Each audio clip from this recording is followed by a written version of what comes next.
कभी सोचा है कि फोन या कंप्यूटर पर की गई एक छोटी सी गलती भी असल में एक बड़ी कानूनी मुसीबत बन सकती है? आज हम साइबर अपराध की इसी उलझी हुई दुनिया को सुलझाएंगे और ये जानेंगे कि हमारा कानून इससे हमें कैसे बचाता है। अच्छा, एक तरफ किसी का पासवर्ड चुराना और दूसरी तरफ इंटरनेट से कोई गेम डाउनलोड कर लेना। सुनने में तो दोनों बातें बिल्कुल अलग लगती हैं, है ना? लेकिन कानून की नज़र में इन दोनों में कुछ तो कॉमन है। चलिए आज इसी पहेली को सुलझाते हैं और देखते हैं कि साइबर अपराध की इस दुनिया में और क्या-क्या छिपा है। तो चलिए सबसे पहले ये समझते हैं कि ये साइबर खतरे आखिर हैं क्या। हम अक्सर ये शब्द सुनते हैं, है ना, हैकिंग, फिशिंग, लेकिन इनका असली मतलब क्या है? ये असल में कितने खतरनाक हो सकते हैं? चलिए देखते हैं। हैकिंग और क्रैकिंग ये शब्द हैं तो मिलते जुलते, पर इनके मतलब में बहुत बड़ा फर्क है। इसे ऐसे समझिए, हैकिंग एक बंद ताले को स्टडी करने जैसा है, ये देखने के लिए कि वो काम कैसे करता है। लेकिन क्रैकिंग, वो सीधा सीधा उस ताले को तोड़ना है, चोरी के इरादे से। और बस यही इरादा, यही इंटेंट सब कुछ बदल देता है। यही इसे गंभीर अपराध बना देता है। अनधिकृत पहुंच यानी अनऑथराइज्ड एक्सेस, ये समझिए कि ये डिजिटल दुनिया में किसी के घर में बिना इजाजत घुसने जैसा है। और एक बार कोई अंदर आ गया तो फिर वो कुछ भी कर सकता है, चोरी, नुकसान, कुछ भी। ज्यादातर साइबर अपराधों की शुरुआत यहीं से होती है।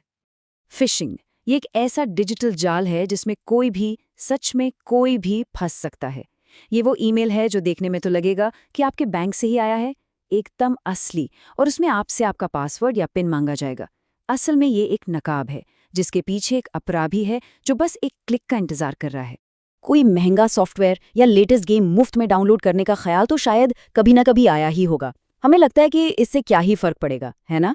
लेकिन इसी को कहते हैं सॉफ्टवेयर पायरेसी। ये असल में उन लोगों की हजारों घंटों की मेहनत की चोरी है जिन्होंने उसे बनाया है। तो ये सिर्फ एक डाउनलोड नहीं है, ये एक सीरियस क्राइम है। और बात सिर्फ सॉफ्टवेयर तक ही सीमित नहीं है।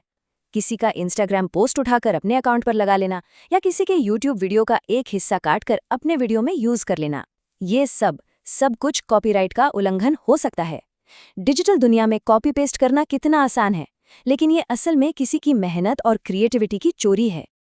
अब बात करते हैं उन अपराधों की जो सिर्फ कोड या डेटा से नहीं, बल्कि सीधे सीधे इंसानी भावनाओं से खिलवाड़ करते हैं। साइबर बुलिंग और स्टॉकिंग। जब इंटरनेट की आड़ लेकर किसी को डराया जाता है, धमकाया जाता है, तो वो स्क्रीन पर लिखे हुए सिर्फ शब्द नहीं रहते, वो किसी की मानसिक शांति पर एक सीधा हमला बन जाते हैं और कानून इसे बहुत बहुत गंभीरता से लेता है। तो हमने इतने सारे अलग अलग तरह के अपराध देखे, हैकिंग, फिशिंग, पायरेसी, लेकिन इन सब में एक बात कॉमन है। इनका असर सिर्फ डिजिटल दुनिया तक नहीं रहता, इनका असर हमारी असली जिंदगी पर होता है, हमारे मन पर, हमारी जेब पर। और जब असर असली दुनिया में होता है तो फिर कानून को भी बीच में आना ही पड़ता है। तो सवाल ये उठता है कि इन डिजिटल खतरों से हमारा कानून कैसे लड़ता है, क्या तैयारी है हमारी? चलिए अब देखते हैं कि कानून का जवाब क्या है। और इसके लिए हम भारत के सबसे जरूरी डिजिटल कानून आईटी एक्ट 2000 को जरा करीब से समझेंगे, देखेंगे कि ये हमें कैसे बचाता है। इस कानून को डिजिटल भारत की नींव का पत्थर समझिए। इसका काम सिर्फ अपराधियों को सजा देना ही नहीं है, बल्कि एक ऐसा सेफ माहौल बनाना भी है जहां हम सब बिना डरे ऑनलाइन शॉपिंग कर सकें, डिजिटल लेन देन कर सकें। मतलब एक तरफ यह हमें बचाता है और दूसरी तरफ हमारी डिजिटल जिंदगी को आसान बनाता है। और ये कानून सिर्फ कागज पर नहीं है, ये स्लाइड हमें दिखाती है कि हर गुनाह के लिए एक सजा तय है। जरा देखिए, कंप्यूटर सिस्टम से छेड़छाड़, जिसे हम हैकिंग कहते हैं, उसके लिए है सेक्शन 66। किसी और की पहचान चुराकर धोखा देना यानी फिशिंग, उसके लिए सेक्शन 66C और 66D हैं। मतलब हर डिजिटल गलती के लिए कानून ने एक जवाब तैयार रखा है। लेकिन जैसा मैंने कहा, ये कानून सिर्फ सजा देने के लिए नहीं है, ये एक ढाल भी है। सोचिए, जब हम कोई ऑनलाइन फॉर्म भरते हैं या डिजिटल सिग्नेचर इस्तेमाल करते हैं तो उसे कानूनी मान्यता कहाँ से मिलती है? इसी कानून से। ये हमारे डिजिटल सिग्नेचर को उतनी ही अहमियत देता है जितनी कागज पर किए गए साइन को। तो ये हमारी डिजिटल लाइफ को आसान भी बनाता है और सिक्योर भी। तो इस पूरी बातचीत का निचोड़ क्या है? सबसे बड़ी बात क्या है जो हमें समझनी है? सबसे बड़ी बात जो याद रखनी है वो ये है, इंटरनेट कोई अलग दुनिया नहीं है जहां कोई नियम कानून नहीं चलता।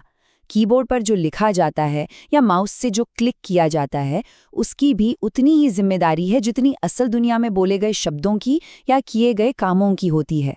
हर डिजिटल कदम एक निशान छोड़ता है और कानून उन निशानों को पढ़ना अच्छे से जानता है। और अब एक आखिरी सवाल जिसके बारे में सोचना बहुत ज़रूरी है। टेक्नोलॉजी तो रॉकेट की स्पीड से आगे बढ़ रही है ना? हर रोज़ कुछ नया आ रहा है। आज हम एआई और डीप फेक जैसे खतरों को देख रहे हैं। तो सवाल ये है कि क्या हमारे कानून इस स्पीड से चल पाएंगे? क्या हमारे आज के कानून कल की इन चुनौतियों के लिए तैयार हैं? खैर, इसका जवाब तो वक्त ही देगा और शायद हम सब मिलकर देंगे।